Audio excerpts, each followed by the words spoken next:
Um versículo muito conhecido cita as palavras do Senhor Jesus, lá em Mateus 26 e 41, quando ele disse aos seus discípulos: vigiai e orai, para que não entreis em tentação. Na verdade, o espírito está pronto, mas a carne é fraca. Jesus falou isso no contexto lá do jardim do Getsemane, quando ele levou alguns dos seus discípulos para acompanhá-lo durante a sua agonia, o momento da vida do Senhor Jesus, conhecido como a sua agonia, sua angústia, porque foi na noite em que ele foi traído e preso, a noite anterior à sua crucificação.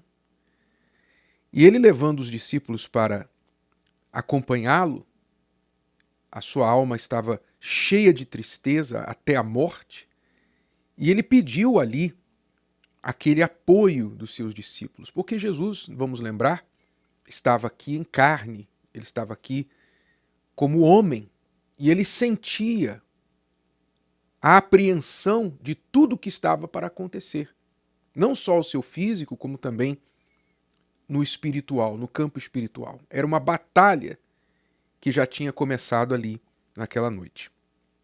Então, ele chamou seus discípulos, dizendo: olha, venham velar comigo, venham vigiar comigo, porque a minha alma está cheia de tristeza até a morte, ficai aqui comigo.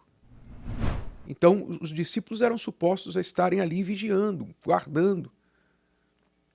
Mas quando Jesus ia um pouquinho mais longe e orava e voltava, os discípulos estavam dormindo. E numa destas ocasiões foi que Jesus disse, ele falou: nem uma hora pudeste velar comigo? Nem uma hora, quer dizer, vocês não puderam fazer nem um pouquinho por mim? E aí ele emendou dizendo: vigiai e orai para que não entreis em tentação.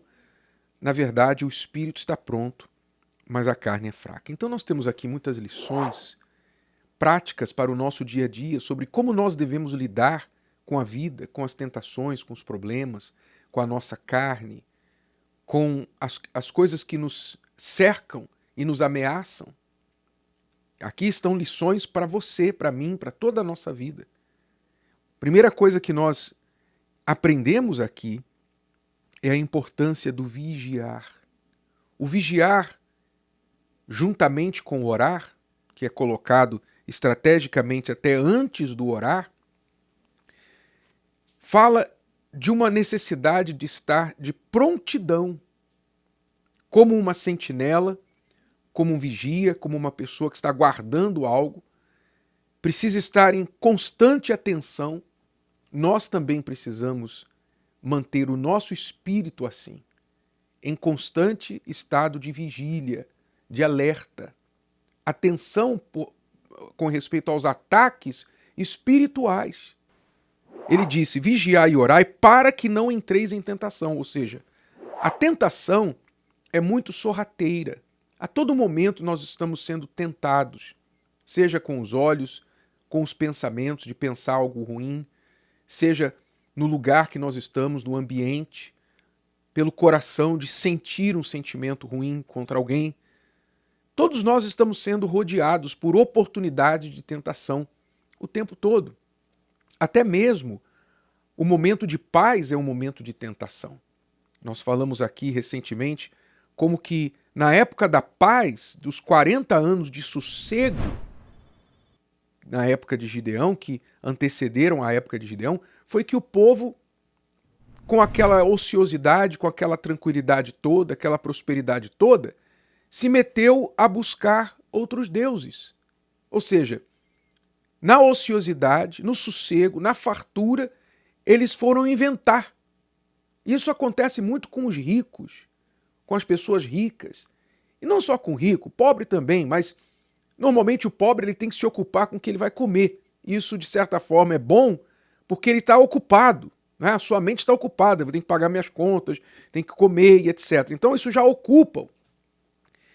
Mas o rico, muitas vezes, ele, por ter disposição de qualquer coisa que ele precise, o seu dinheiro atende, então muitas vezes ele não precisa trabalhar. Então vem a ociosidade. E na ociosidade e na muita disposição de dinheiro, vêm as ideias, vêm os pensamentos. O que eu vou fazer com esse dinheiro? O que eu vou fazer com o meu tempo? E aí começam os problemas. A tentação se apresenta exatamente aí. Então, até mesmo no momento de paz, nós estamos correndo risco. Que dirá nos momentos de luta e guerra. Então ele ensinou: vigiai e orai para que não entreis em tentação. Você está sendo tentado? Tem um pensamento recorrente que vem à sua cabeça dizendo para você: faz isso, faz aquilo. Você está sendo tentado? Você está sendo tentado ou tentada a trair, a cometer adultério, pecado, estelionato, entrar em algum esquema para ganhar um dinheiro, entre aspas, fácil? Você está sendo tentado a fazer alguma coisa, tentado a ter mágoa, guardar mágoa de alguém que fez algo contra você? Você está sendo tentado? Então aqui está a solução para você. Vigiai e orai. Você tem que vigiar esses ataques que estão vindo contra você, essas tentações que estão vindo contra você. E orar a respeito disso. Vigie para que você não baixe a sua guarda, não se entregue aos seus sentimentos, não se entregue aos pensamentos que vêm ruins para você. E orai para que Deus limpe seu coração, arranque aquilo da sua vida, para que você seja afastado do espírito que atua nos filhos da desobediência, que nós falamos na mensagem anterior. Ore para amarrar esse mal que está tentando te atacar, puxar o teu tapete. Então, vigiar, que é trabalho da mente, trabalho do espírito, e orar também, juntamente com vigiar, que também é trabalho do espírito. E ele alerta dizendo mais: vigiai e orai para que não entreis em tentação. Na verdade, o espírito está pronto, mas a carne é fraca. Ou seja, aqui Jesus falou dessa dinâmica que existe entre o nosso espírito e a nossa carne. Ele falou que a carne sendo fraca, muitas vezes, quando o espírito da pessoa está fraco também, o espírito fica sujeito à carne. O que Jesus estava dizendo para os discípulos aqui era que eles não estavam vigiando, portanto, eles estavam cedendo à sua carne, que naturalmente estava cansada. Eles certamente tiveram um dia cansativo e naquela hora da noite, os discípulos estavam ali encostados debaixo de uma árvore e, sabe, o silêncio da noite, aquele cansaço, eles dormiram. Era o que a carne pedia, era o que a carne precisava naquele momento. Mas o espírito sabia melhor. Poxa, Jesus está ali angustiado. Jesus tinha falado para eles. Não era segredo. Eles tinham visto e tinham ouvido de Jesus que a sua alma estava cheia de tristeza até a morte. O que é que você faz quando um amigo, quando uma pessoa próxima está assim a você? Você dá as costas e fala: tá bom, você está triste, sua alma está cheia de tristeza até a morte, tá legal, boa noite, vou dormir. Não, você vai acudir a pessoa, você vai procurar estar ao lado da pessoa. Quanto mais se essa pessoa for Jesus, não é? Mas os discípulos foram vencidos pela carne. Por quê? Porque o seu espírito ficou sujeito à sua carne.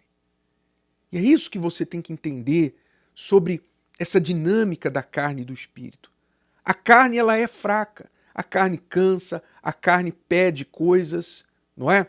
Pede cama, pede comida além da conta, pede ociosidade, a carne pede muitas coisas, prazeres proibidos, não é? A carne pede o adultério, ela pede coisas que você não deveria fazer e vão fazer mal a você. A carne tem tudo isso.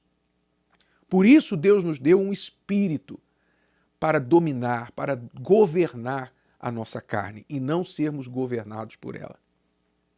Essa é a mensagem do Senhor Jesus. Aí você entende agora porque é tão importante o seu espírito estar pronto, o seu espírito estar forte. E se não estiver, você tem que trocá-lo. Você tem que trocar. Deus dispõe, Ele dá essa possibilidade de você trocar de espírito. Ele fala na sua palavra. porei um novo espírito em vós. Então, se o seu espírito tem sido fraco, sujeito à sua carne, sujeito a tudo que você sofre tentação e acaba caindo, você tem que fortalecer o seu espírito. Talvez você está indo para a academia, fortalecer o seu corpo. Amém, legal, saúde é bom, mas o que é que você está fazendo para fortalecer o seu espírito, que é o capitão do seu corpo e da sua alma? Se o vídeo de hoje te ajudou, você conhece alguém que vai ser ajudado por essa mensagem, passe adiante. E se você ainda não inscreveu aqui no canal, inscreva-se agora. Até a próxima.